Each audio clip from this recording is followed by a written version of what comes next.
Maksudnya kan kita apal ya potongan-potongan. Saya tidak dari belakang itu kayak Mas Hadi yang meninggal itu. Terus yang ruangan sebelah siapa? Nggak ada Pak. Aduh nggak ada ya. Tapi bentuknya sama kayak almarhum. Persis dari belakang. Pak security ini yang dulu mantan RT itu cerita. Jadi begini, dulu ada warga saya pernah ditemukan di situ meninggal. Assalamualaikum warahmatullahi wabarakatuh. Balik lagi sama gua, Badru Caps Lock. Kali ini sob, kita kedatangan lagi nih salah satu om-om dari Jakarta Selatan. Nah, orang di sebelah gue ini, dia mau cerita nih tentang kisah pengalaman horornya waktu dulu dia kerja di salah satu proyek atau kontraktor yang bikin bulu kaki merinding. Oke, langsung aja nih. Kita kenalan siapa om-om di samping gue ini. Halo Om. Ale. Siapa namanya Om? Muklis. Om Muklis. Iya. Manggilnya Om aja ya. Oke, siap. Iya, biar saya awet muda. Benar-benar. Karena umur saya baru 21 Om. Beda tipis. Beda tipis ya. Om 18. Bukan. 43. Oke, jauh banget ternyata. Nah, by the way, Om sekarang stay di mana Om? Tinggal di mana Om? Saya di Jakarta Selatan, itu daerah Jagakarsa. Jagakarsa. Iya, benar. Oke, berarti masuk ke Jakarta Selatan. Halo warga Jaksel, how are you? Oke. Om, dari Jaksel, berapa masjid yang Om lihat? Banyak banget tadi. Nggak dihitungin Om? Iya, benar. Oke, bercanda ya Om ya. Oke. Sebelum kita lanjut ceritanya, buat teman-teman yang belum subscribe, jangan lupa subscribe dan diaktifkan loncengnya. Buat teman-teman yang udah subscribe, kita banyak-banyak terima kasih. Selama YouTube ini masih berdiri, donasi akan terus berjalan. Oh ya nih, buat teman-teman yang punya kisah pengalaman horor, langsung aja kirim ceritanya ke nomor WhatsApp ini nih. Kuy, kita gibah misteri di sini. Langsung aja kita ke gibah misteri.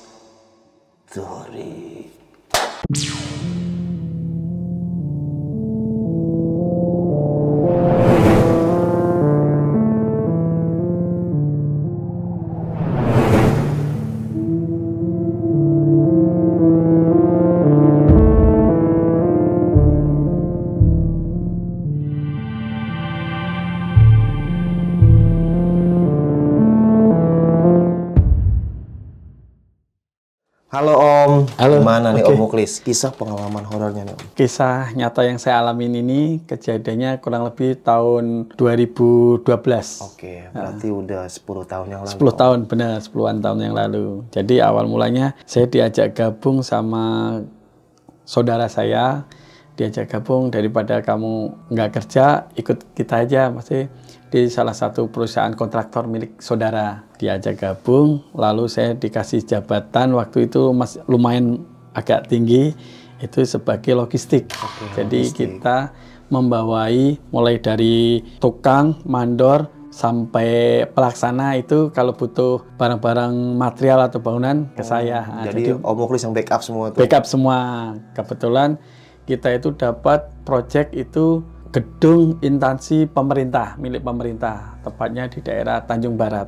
Sekitar daerah Tanjung Barat mungkin ada yang paham gitu. Nah, soalnya kan udah kedengaran di kanan kiri gitu. Berarti sempat viral di sekitar. Sempat gitu. viral, soalnya itu sebelum kita garap, kita kan dapatnya tahap kedua.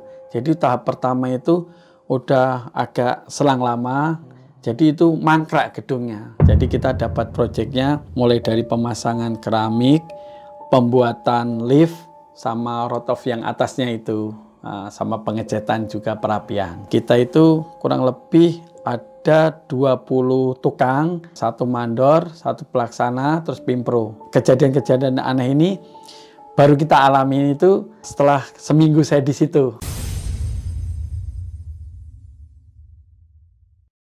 Jadi awalnya sih biasa-biasa saja ya. Kita pengenalan dan adaptasi lingkungan.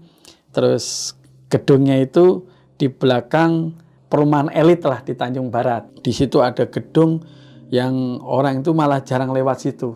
Soalnya jalan ke situ itu buntu. Dalam arti dia udah paling mentok di gedung yang kita mau garap itu. Oh, berarti bangunan ini jalanan udah putus. Putus di Berarti situ. orang yang ke situ cuma pengen ke gedung ini aja. Ke gedung itu aja. Soalnya kalau sampingnya itu udah perumahan elit. Jadi ditutup ya buat lalu lalang umum gitu. Jadi orang warga sekitar itu suka, bersyukur nih alhamdulillah lagi diterusin. Soalnya di situ terkenal agak aneh kata warga sekitar. Saya kan kalau jadi seminggu di situ saya adaptasi itu biasa ke warga makan kan di situ ada warteg apa kita tanya-tanya apa nih kekurangan kita izin ke RT RW jadi untuk lalu lalang apa namanya bahan-bahan material.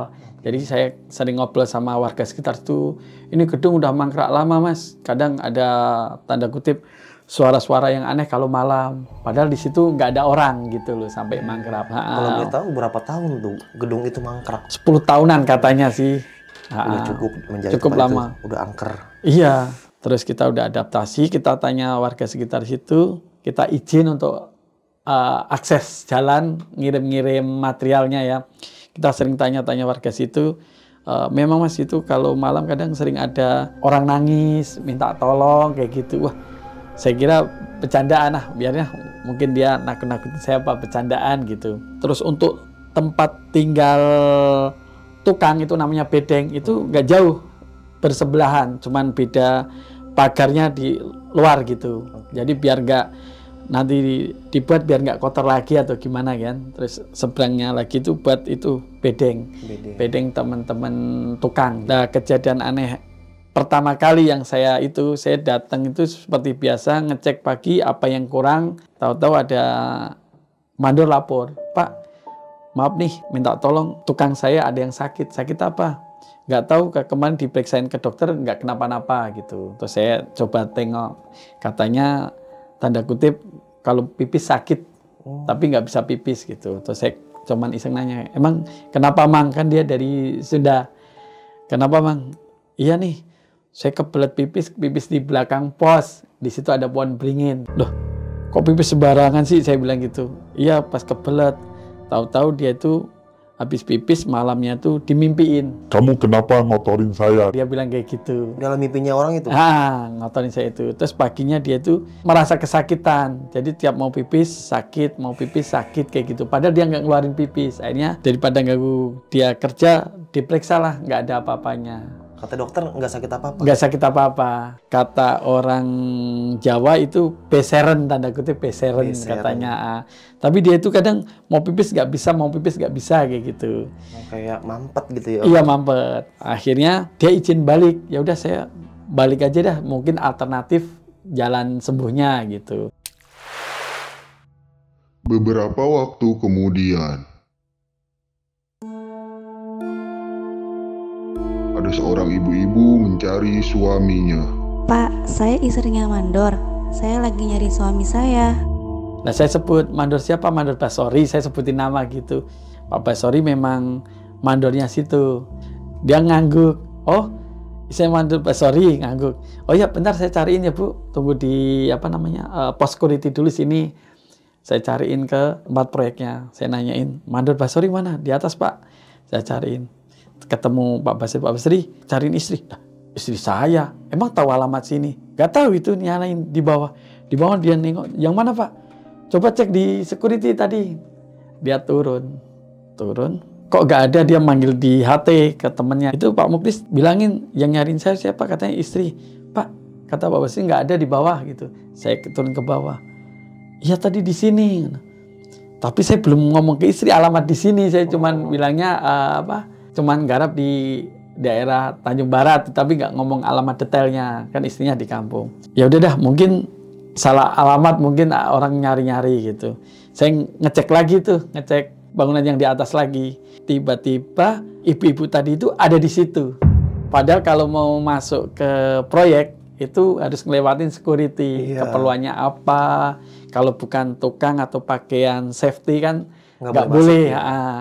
Ini kok ada di situ? Saya bilang, loh, kok ibu tadi dicari Pak Basori, kok malah di sini? Sini bahaya, saya bilang gitu. Maksudnya kan kalau nggak pakai helm kan. Terus dia bilang gede-gede gitu doang. Ya udah Bu, turun aja, kasihan Pak Basri nunggu di bawah, saya bilang gitu. Terus ya udah saya dipanggil Pak gitu.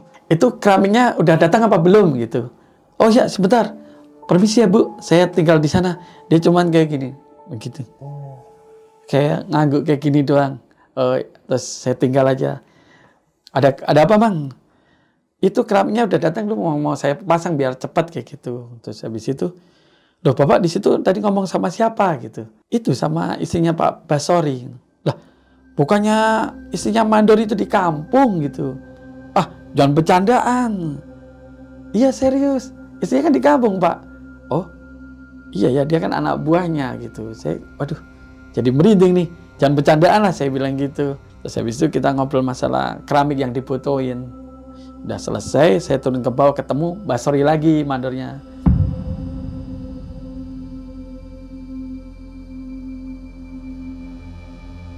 Nah akhirnya sambil nulis kebutuhan tadi tukang, Mbak Sori itu mastiin telepon istrinya di loudspeaker. Kamu di mana Bu?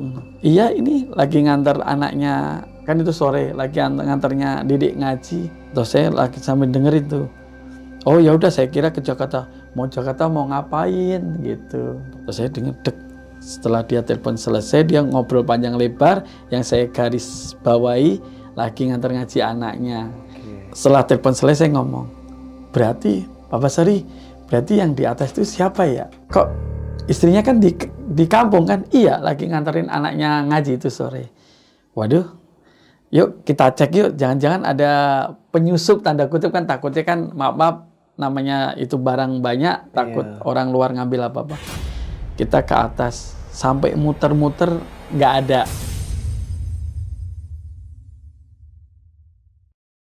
Nggak ada sih. Nggak ada. Padahal pintu keluar masuk cuma satu. Jadi kalau tukang apa-apa dicek security, masuk cek bawa peralatan lengkap nggak, keluar pun membawa barang dari dalam nggak gitu cek. Tapi di situ sempat ketemu sama orang yang kenal sama istrinya. Belum ketemu. Nah. Oke, berarti nggak ada yang kenal. Nggak ada yang kenal. Sama sosok istrinya ini. Sama sosok istrinya itu. Oke. Pada suatu malam ketika pekerjaan sedang ada lemburan, saya nungguin lembur selesai. Saya bilang, Pak Men kalau lembur nggak usah malam-malam, nanti kasihan besok kan mau kerja lagi. Oh ya Pak, kita cari yang mudah-mudah, cari lemburan, cari uang tambahan. Oke. Habis selesai, otomatis lampu untuk tukang itu kan lampunya terang-terang, dimatiin tuh. Tapi saya lihat ada sesosok mondar-mandir, kan dari luar tuh kelihatan. Kok itu mondar-mandir siapa sih? Terus habis itu saya tanya yang lupa, emang yang anak muda yang pada lembur, anak-anak muda yang lembur masih di atas? Udah pada selesai Pak? Lah, pada selesai, lampu-lampu udah dimatiin Pak. Lah terus yang di atas siapa ya gitu? Saya ngajak security. Pak, itu saya lihat di atas udah pada selesai Pak, semuanya udah pada balik ke tempat, ke istirahat gitu. Pak, antar saya yuk, ngantar ke atas, cek mungkin ada lampu yang belum dimatiin atau peralatan yang belum ini. Oh ya udah, kebetulan security itu asli warga situ. Saya ajak ke atas sambil kita ngobrol. Kita sampai ke atas pun nggak ada siapa-siapa gitu. Terus habis itu kita turun, terus kita ngobrol, Pak, terus terang nih, saya tadi kejadian aneh nih Pak. Ada ibu-ibu, saya bilang nyari orang sini. Saya bilang nyari Pak Basori ya, dia mangkut-mangkut. Tahu-tahu saya ke atas, dia udah di atas. Terus ini tadi lembur, dia udah di ini lagi, mondar-mandir di situ. Apa itu?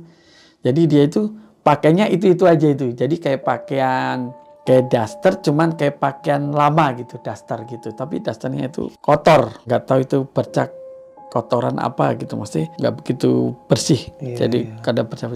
Sudah selesai, saya balik. Sampai balik tuh saya masih kepikiran. Terus habis itu saya istirahat. Di dalam mimpi saya itu cuman sepintas, tolong saya. Dalam mimpi Om Mukhlis. Dalam apa ini? Paling bunga tidur gitu. Wah, merinding juga nih. Next, besoknya saya ke situ tuh. Dan jam istirahat orang pada makan, saya coba ngecek gitu. Siang-siang itu dia nongol lagi. Siapa Om? Ibu-ibu itu tuh, seliwer gitu di ruangan satu masuk ke ruangan satu lagi gitu. Lah, itu ibu yang tadi kok masuk lagi. Aduh, kok malah masuk ke daerah proyek gitu. Saya ini udah nggak ada lagi. Waduh, saya sendiri nih gitu. Saya turun aja nemuin security yang itu. Pak, terus terang nih, saya semalam ngimpi ada tolong-tolong, terus ini mondar-mandir lagi ada sosok itu. Terus baru Pak security ini yang dulu mantan RT itu cerita. Jadi begini, dulu ada warga saya pernah ditemukan di situ meninggal. tapi nggak tahu meninggalnya kenapa gitu. Oh, jadi pas temuin cuma meninggal aja? Jadi meninggal, nggak di visum nggak apa, terus keluarganya udah ikhlas katanya makamin. Oh, nggak di visum nggak apa, nggak ada kenapa ya? Iya Pak, saya bilang gitu, ketanya security-nya. Oh iya.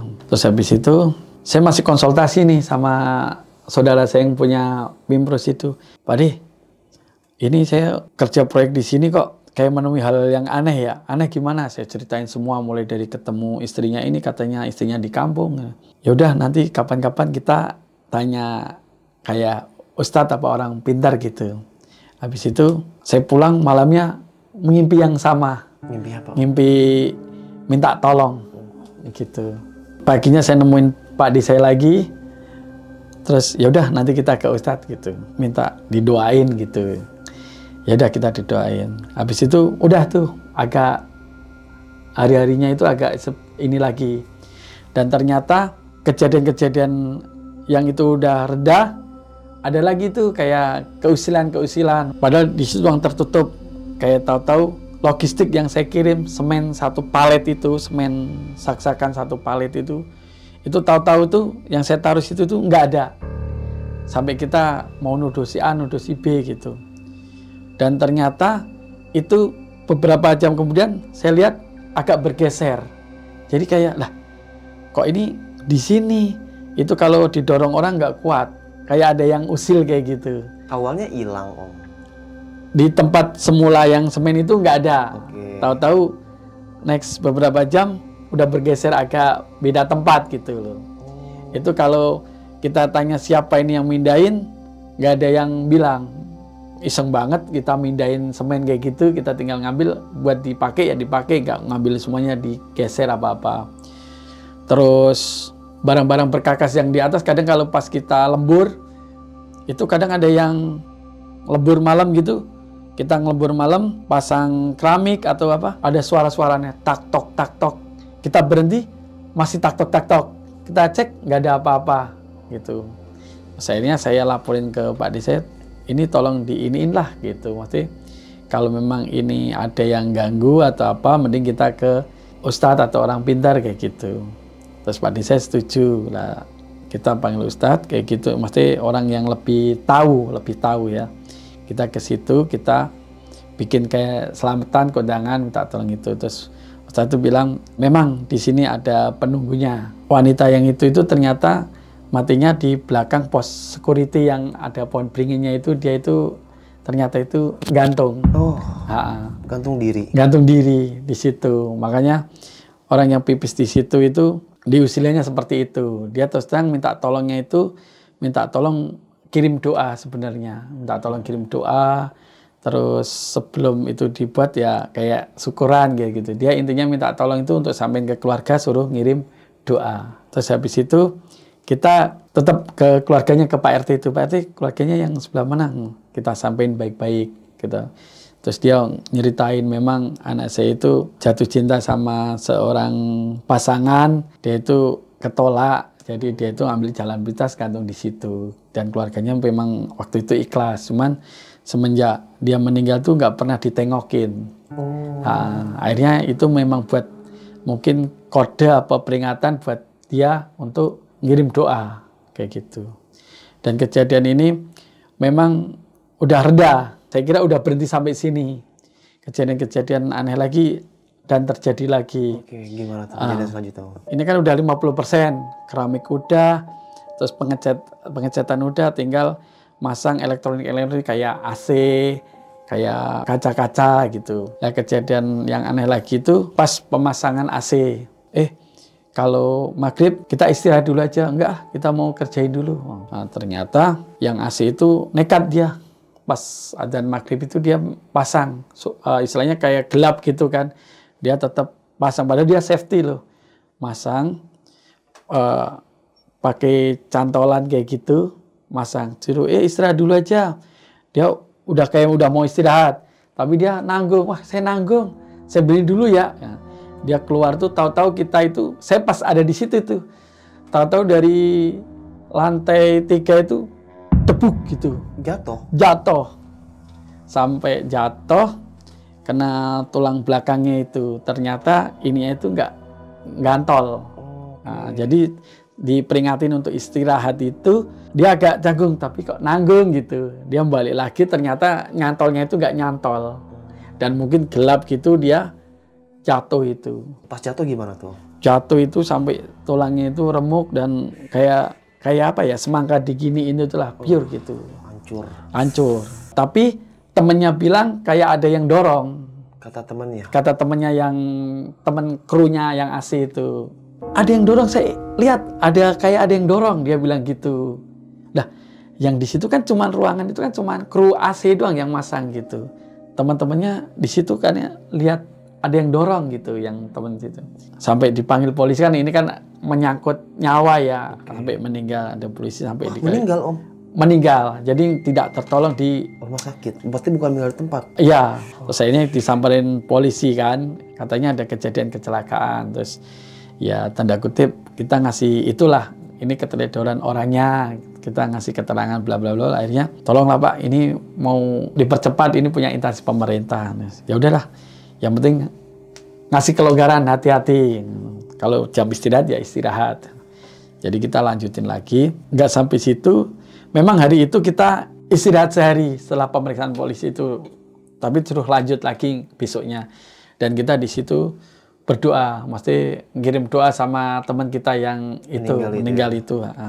Next besoknya kita itu lanjut lagi, dan lanjut lagi itu kan kadang sama saya AC itu saya sering bercandaan, ngopi apa ngopi, saya bilang gitu, ngopi, kadang sebat dulu gitu. Sama orang yang meninggal masang AC itu. Masa-masa itu masih hidup. Pas masang AC itu saya itu nyapa yang sering bercandaan itu. Dah, temennya pada masang di gedung sebelah, maksudnya ruang sebelah gitu.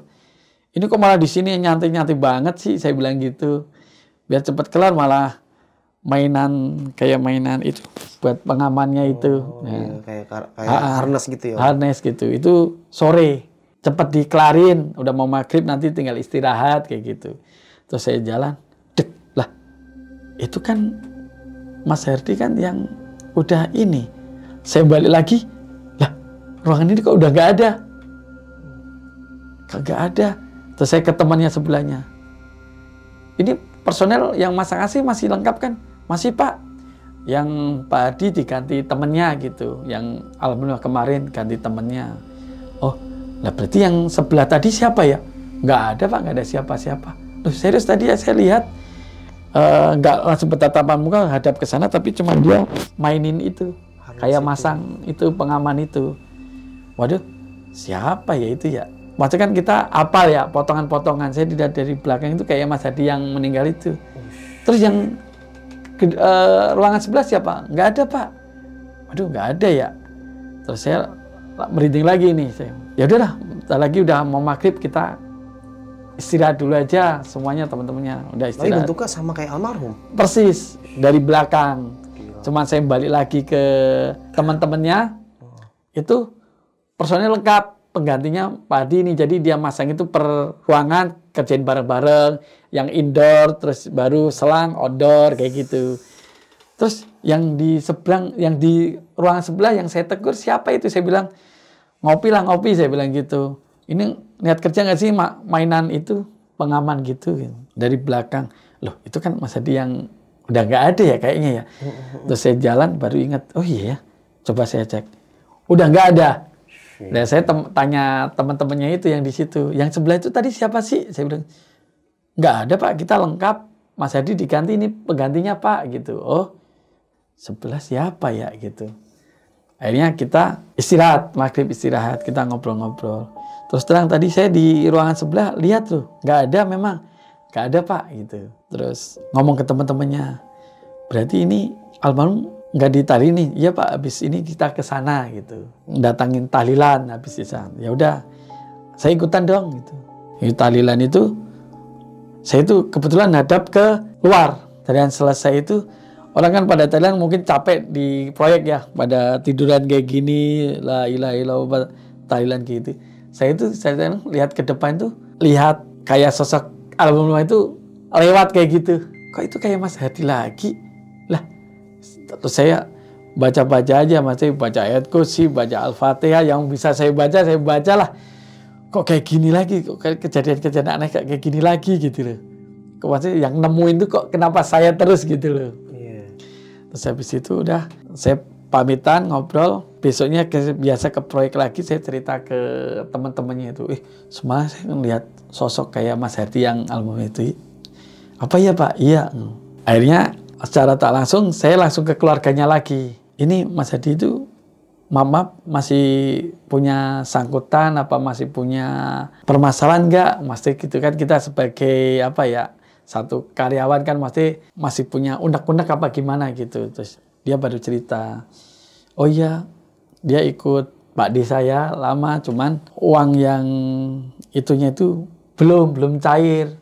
Termasuk yang project yang kemarin itu bonusnya belum cair, katanya ini mau dikasih ke tapi harus nyelesain project yang ini dulu baru mau dicairin. Oh gitu, saya catat tuh. Mungkin dia itu ngeliatin saya itu, saya suruh ngomong ke Pak D saya itu.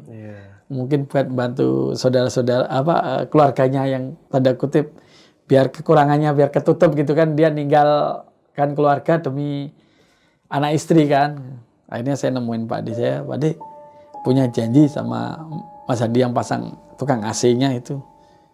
Enggak, serius nih Pak D, enggak. Iya, saya terus terang ditemuin, saya bilang gitu. Kayak sesosok Mas Hadi mondar-mandir pas waktu saya tahlil, terus pas hari pertama meninggalnya itu pas dia benerin itu. Terus baru Pak D saya ngomong, oh iya saya minta maaf, saya memang dulu pernah punya janji mau ngasih bonus yang kemarin, yang ini belum cair gitu. Ya udah Pak D, ini aja diselesain dulu aja, nggak enak. Mungkin dia ngasih isyarat mau minta itu kali buat anak istrinya, kasihan. Oh ya udah, termasuk nanti kita gabungin santunan gitu. Proyek kita memang meninggalkan teman kita yang gugur ya. Satu itu. Terus habis itu proyek kita udah mau 100%, kita syukuran di situ, kita bebersihan di situ gitu tuh. Dan akhirnya di pohon beringinnya itu kita izin ke warga sekitar situ dan kita kayak kondangan apa ya, katanya kita selamatan, kita potong aja di sini. Soal terus terang waktu itu katanya tanda kutip yang gantung itu di situ gitu. Di pohon beringin itu. Akhirnya dipotong. Akhirnya ditebang tuh pohon ditebang itu. Dan didoain gitu biar nggak muncul lagi. Memang warga sekitar itu kadang sering dengar orang-orang kayak orang nangis, orang-orang kayak teriak-teriak kayak gitu kalau malam gitu loh. Dan bahkan gedung itu mau jadi aja, teman-teman yang proyek yang di seberang itu kadang sering mendengar teriak-teriak. Tapi mereka saking capeknya udah dibiarin gitu loh. Terus akhirnya ya itu kita di situ bareng-bareng syukuran, berdoa biar gedung itu selamat gitu loh. Nah nih Om Muklis, tadi kan ada sosok yang menyerupai istrinya Om Basuri ini. Iya benar. Pak Basuri. Tapi Pak Basuri ini belum sempat ketemu istrinya. Belum sempat. Dan Om Muklis ngebilangin nggak? Nih kayak gini ciri-cirinya nih istrimu kayak gini. Dia sukanya memang mama pakai daster gitu. Cuman saya bilang daster putih. Masa saya belum ngomongin alamatnya di sini gitu, belum ngomongin alamat duluan. Proyeknya, kok udah tahu kesini duluan gitu. Tapi Om Muklis pernah ketemu sama istrinya? Istrinya cuman gambaran-gambaran aja. Kadang-kadang sering Basri, ini istri saya di kampung nih, kan saya di proyek itu kan baru istilahnya. Ini istri saya nih Mas, ini. Jadi makanya saya nebak nyari Pak Basri ya Mbak gitu. Dia cuman kayak gini doang gitu. Nah, itu jadi kayak menyerupai. Berarti itu sosok yang neror Om ini. Berarti itu bukan manusia dong pasti. Bisa juga. Menurut Om Muklis itu manusia bukan? Menurut saya sih kayak makhluk halus ya. Jadi kayak menyerupai mirip-mirip istri mandor saya itu gitu. Makanya saya berani, oh ini kok kayak mirip di HP-nya Basori kayak gitu. Dulu kan HP-nya masih jadul kan, nggak begitu terang kayak sekarang. Jadi HP-nya masih kecil gitu. Ini masih istri saya, ini keluarga saya gitu. Zaman 2012 masih poliponik apa monoponik gitu ya? Iya. Belum sebagus sekarang ya? Iya benar. Zaman sekarang. Terus kalau gedungnya itu sendiri udah rapi sekarang Pak? Udah rapi. Udah digunain gitu? Udah digunain. Saya kadang seling ngecek di sana, kadang saya oh ini yang buat saya ini nih. Iya. Asal lihat, gitu. Wih ini bangun gua nih gitu. Benar. Terus Om, ya, pas yang meninggal itu, yang jatuh dari pas yang tukang AC ya. Iya. Itu dapat santunan tuh dari Dapat. perusahaan itu. Dapat dari santunan. Terus memang dari keluarga saudara saya itu memang punya janji. Janji katanya mau ngasih bonus yang perusahaan kemarin. Proyek yang kemarin, cuman proyek kemarin kan saya nggak ikut. Iya. Gitu. Makanya saya tanyain ke keluarganya punya ada sangkutan atau ada omongan dari almarhumah suaminya ngomong apa, baru ngomongin semua, saya catatin semua yang bersangkutan dengan proyek. Takutnya kan saya kan selalu dihantui gitu, takutnya mungkin dia mau ngasih pesan apa, mau ngomong apa, kan tidak kayak manusia kayak gini diomongin, cuman ngasih apa lewat-lewatan gambaran kode gitu. Makanya ya itu bukannya arwahnya si almarhum, mungkin sosok yang nyerupain ya Om ya. Benar nyerupain. Makanya langsung saya iniin apa ini yang kode-kode ini, atau maunya undang-undang apa ke istrinya gitu. Terus pas lama kerja di situ Om, para karyawan lain sempat ngerasain hal-hal yang ganjil-ganjil juga gitu Om. Teman-teman di sana sih kalau pada tidur di bedeng, itu kadang bedeng kan terbuat dari triplek ya. Kadang dikerjain di tok diketok-ketok kayak gitu. Kadang itu berisik banget sih. Kadang mereka tidur bareng-bareng itu. Ada yang berani juga, "Weh, jangan berisik weh." Kadang ada yang cerita ke saya itu, "Aduh, baru jam 12 sudah mulai aja nih," kayak gitu. Jadi kayak ada yang ngusik. Kadang kan atasnya pakai seng ya. Iya. Itu kadang ada yang kayak ngelempar kayak batu lempar ke seng, teng gitu. Jadi mereka udah pada biasa, padahal dari warga itu agak lumayan berjarak gitu loh. Jauh lah ya. Jauh. Ini kalau warga nggak mungkin lah, kita kan sama warga segitu. Di situ kan izin izin sampai ini, selain izin kita ngasih uang dispensa ngasih uang damai lah. Uang kayak gitu. Jadi mereka dialihkan buat beli cat untuk musola di situ gitu. Jadi pada uang kas dibagi ke warga sekitar situ yang kita repotin jalan keluar masuk kendaraan proyek. Ya udah buat itu aja musola, dia bilang gitu. Oh oke lah gitu. Jadi pihak perusahaan ngasih feedback balik lah. Benar. Jadi warga itu senang gitu kan, nggak mungkin ganggu gitu kan ke kita. Tapi kadang tiap malam itu mereka itu ceteng gitu. Kadang ada pas malam minggu mereka libur, pada main kartu, tahu-tahu ada suara tangisan, ada suara orang ketawa gitu. Aduh, jadi dia kadang ada udah yuk kayak gitu. Kalau boleh tahu Om Lis, itu gedungnya berapa lantai Om? Gedungnya ada 4 lantai dan ada tambahan rooftop. Iya benar kayak gitu. Berarti 5 lah ya Om. 5 benar. Dan sekarang udah beroperasi ya Om ya. Udah beroperasi. Itu kalau boleh tahu berapa hektar tuh Om bangunannya? Luas bangunannya itu? Kurang lebih 1 hektaran ya. Dia banyak kan sana ke belakang kan sekarang ada tambahan. Dulu kan kosong kayak kebun-kebun kayak gitu. Terus parkiran luas. Sekarang ada tambahan kantin, saya lihat yang baru-baru ini. Kantin ya? Kantin. Nah, nih Om Muklis punya pesan-pesan nggak buat teman-teman di rumah nih yang mungkin kerjanya lagi di proyek juga atau sama gitulah. Gimana? Punya pesan-pesan nggak nih Om? Jadi saya ngasih himbauan itu untuk teman-teman yang sesama profesi kontraktor atau mungkin orang lapangan seperti saya.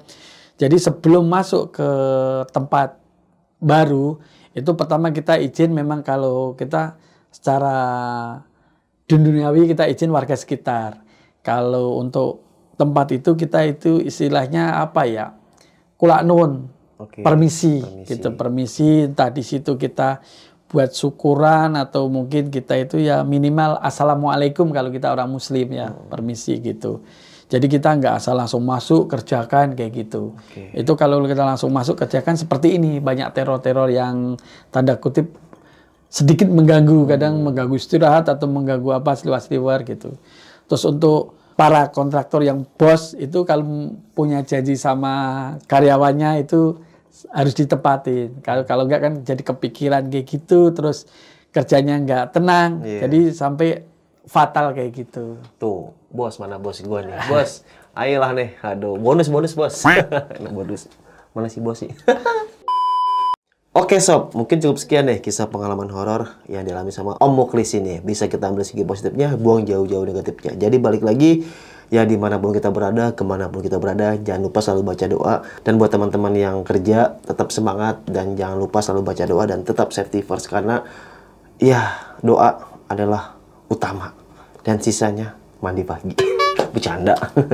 Oke, sampai jumpa di kisah selanjutnya. Wassalamualaikum warahmatullahi wabarakatuh. Om, makasih banyak Om Oke, ya, terima Thank you, kasih Om atas Tulis. undangannya. Thank you juga udah mau hadir nih Om nih. Oke, kita minum dulu Om. Oke, siap. Kosong gelasnya. Dadah.